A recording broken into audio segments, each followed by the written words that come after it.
All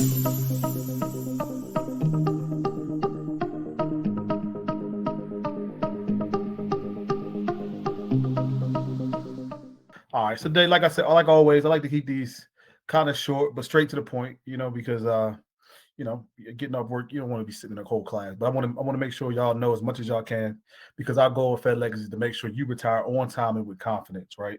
If you need a session with one of us or me or my team, just let us know at the end, and we'll make sure we get you a scheduled time set aside, and just drop that in the chat. But yeah, so what we want to talk about today is sick leave, because as all this confusion is going on with with all these buyouts, rifts, threats of rifts, rumors and rumors of wars, all that type of stuff. One of the things that gets asked a lot from us is about sick and annual leave. Today, we're going to talk about what the impact of unused sick leave in retirement, right? And so when it comes to sick leave, the accrual is different based on, obviously the amount of years of service you have and everything like that. But the definition is just sick leave is what you earn throughout your correct federal career, but you haven't used yet, right? And so you can, and the thing about sick leave as well is you can accrue it over years, right? It doesn't, not like annual leave where there's a cap in what you could take to the next year. And sick leave, you could take that, as much of that with you as possible from year to year. And the good thing about that is, and you'll see in a minute, is when you accrue all that sick leave, it can turn into money, and it could turn into money for you, right?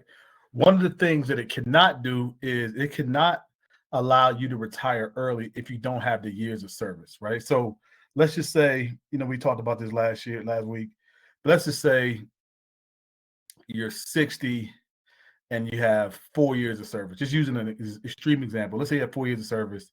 Let's say 7 years of service. You need to get to 10 years to get the immediate annuity.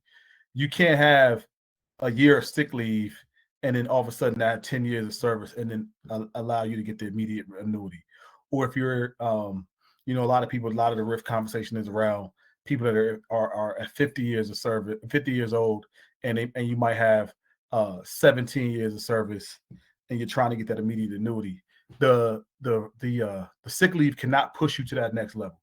What the sick leave can do, though, is give you a bonus, right? So, for example, if you're 59 and you have 20 years of service, right? Then you can, in 19 years of service, then you can use the sick leave to push you up to 20, which will give you a bigger pension, right? Which is a big deal, because the bigger your pension is, the bigger the compounding effect works with over time, right? So, cost of living increase is usually around 2.8% per year, right? So that cost of living increase is going to impact that 2.8%. So let's say without the sick leave, you're at 2,500. And then with the sick leave, because you used it, and now that you might have an extra year on there, you have another $700 in income per month. Now that 2% is going to compound on top of that extra, let's say $3,200 a month instead of the 2,500.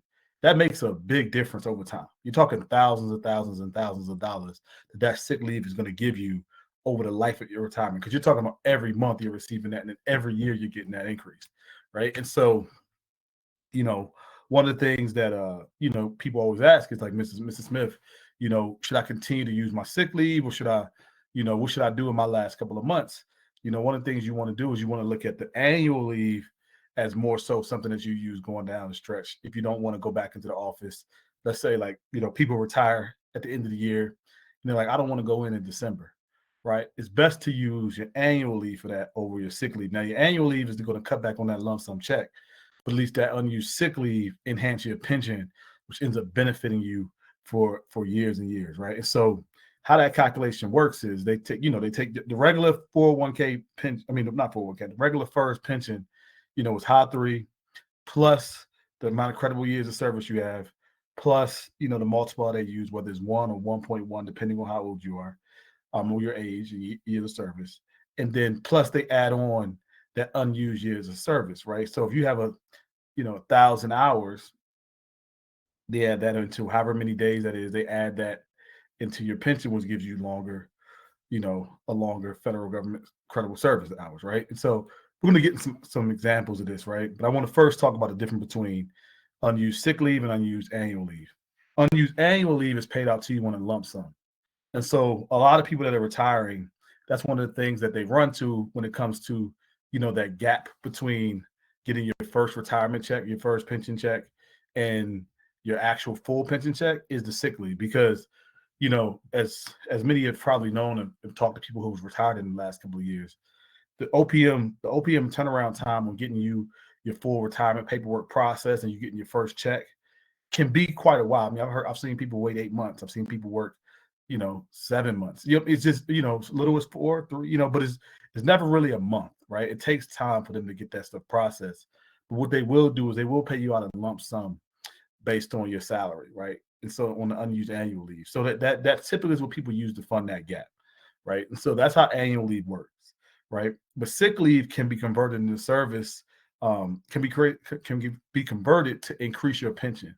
And how they do it is it increased the amount of time they have you working in the government, right? And so let me give you an example, right? So, well, actually, I'm gonna come back to that, but let me give you this example real quick, because that 1.1 and that 1% multiplier is a big deal. But let's say here's an example of how sick leave enhances your retirement, right? So we have a 60-year-old, exactly 20 years of service, high three, $80,000 annual, and the pitch and the without sick leave, you're looking at 80,000 times 20 years times 1% equals $16,000 in pension, right? 16,000. So you just divide that by 12, and that gets you whatever your pension is per month, right? And so in that case, 16,000 per year divided by 12, that's 1333 a month. Okay. Now, if you look at the person had 1 year sick leave, you would increase it, right? So you have now, instead of 20 years of service, now you have 21 years of service. So now, and it's the same person, but with sick leave and without it. And so what they have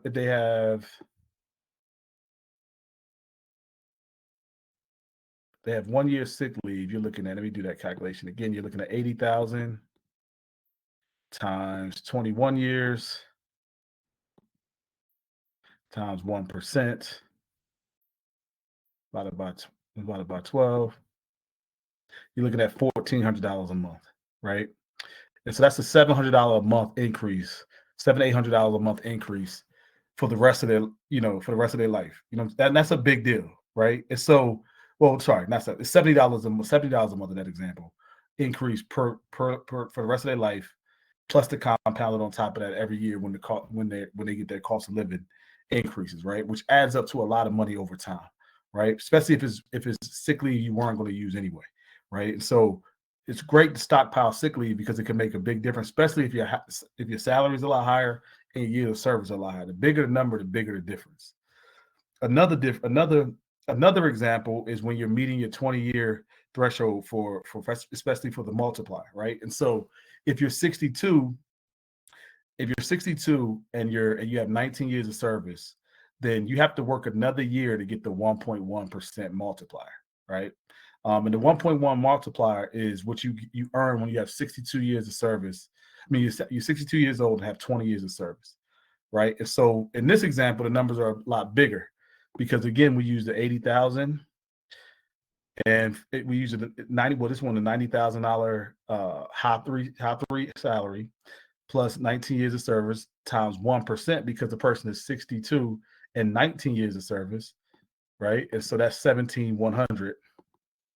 If you divide that by 12, that person's going to get $1,425 a month.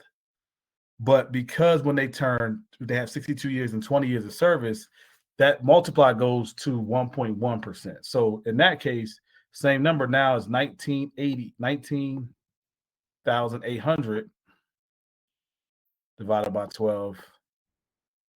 You're looking at 1,650. So that's almost $250 a month extra, which makes a big difference when it comes to retirement, again, with that compound interest. So if you're coming down to the end of your career and you're looking at your numbers, and this type of stuff we dig through when we're going through your numbers, having that sick leave handy is a big deal because that sick leave can enhance the amount of money you get in retirement, right? As you can see. Now Now, going back to this, I want to harp on this just a bit because a lot of times people forget about this. The thing with FERS, you have two multiples when you're calculating your retirement, right? If you're under the age of 62, it doesn't matter how many years of service you have. Your FERS pension is going to be calculated times 1%, right? So I'm gonna share my screen really quick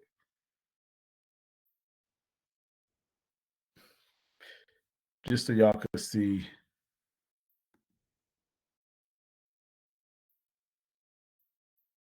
Hope this works. I just really want to show y'all. Just really want to show y'all this FERS pension calculator. So when you're calculating your pension, there's three numbers that you need. You need your high three.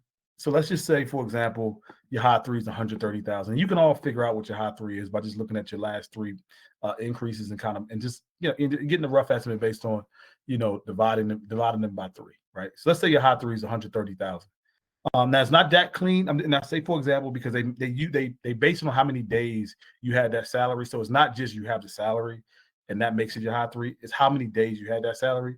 That's a much more complex formula. But like high level, let's just say your high three is 130,000, right? And so you take your 130,000 and then you times that by the amount of years you work. So let's say this person works 32 years. And so then you have this number, and then the multiplier is if the person has worked 32 years, but let's say the person is 60, then you're going to use times 1%. And that equals 4160. So that's the annual FERS pension amount. If you want to break it down into monthly, you would just go here, and then that person with 130,000 high three, 32 years of service, this is how much they're going to get. And then let's say that person is 62 and has 34 years of service. Now the person 62 has 30 years of service. You use the same numbers. All you do is change the multiplier at the end. So let's go 130,000 times 32 years of service. Got our same 4.1 million, but then now we go 1.1%. It's 45. So see, before it was 41,600.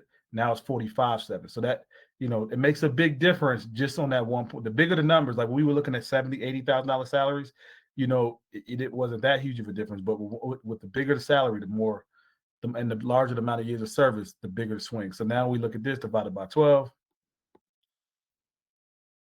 and we're looking at 3813, right? Instead of 34, we're looking at 38, right? And all we changed was the multiplier at the end. And going back,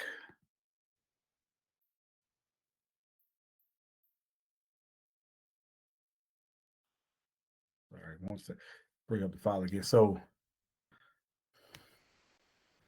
going back to this multiplier makes a big difference, right? And so if you're on the cuffs of 19 years of service and in your 60s, you're like 61, 62, you can use your sick leave to get over that 1.1 enhanced multiplier, right? So for those people that are kind of in those margins or close like that, that makes a big difference for you. Or just in general, forget sick leave. If you're on the cuffs of you're 62 and you're close to that 20 years of service, it can make a big difference to get that 1.1 increase, because again, that annual pension is going to increase pretty much every year, pretty much, and it's going to increase by a percentage, because it's a percentage. Whatever number you start out with, the bigger and bigger that number is going to be, right? And so that's just something that you want to definitely keep in mind. As you're planning for retirement. Again, you just want to review your leave balances. That mostly everybody we meet with knows their leave balance. If you don't, make sure you contact your HR and then get the financial planner. I mean, and whether it's us or somebody else, you want to make sure that you're aware of all your numbers and how they all work together. Really, really important, because I was talking to a client today and we were going over annual leave and we were going over how that's going to affect the taxes. And we were trying to keep them in a certain tax bracket. We had to look at his annual leave to make sure that based on some of the stuff we were doing, they stayed in the current tax bracket. And all those things matter when you're doing your financial plan, because there's no reason to pay the IRS more than you need to. this money needs to stay in your hands, and you want to make sure, when it comes to your pension and OPM and things like that, that you're getting as much as you should. You worked for so long, right? This is the one place that you have the power. You have the power to create your financial future, to make sure that the more of your money and the time that you work stays in your hands. So what I want to do now, I want to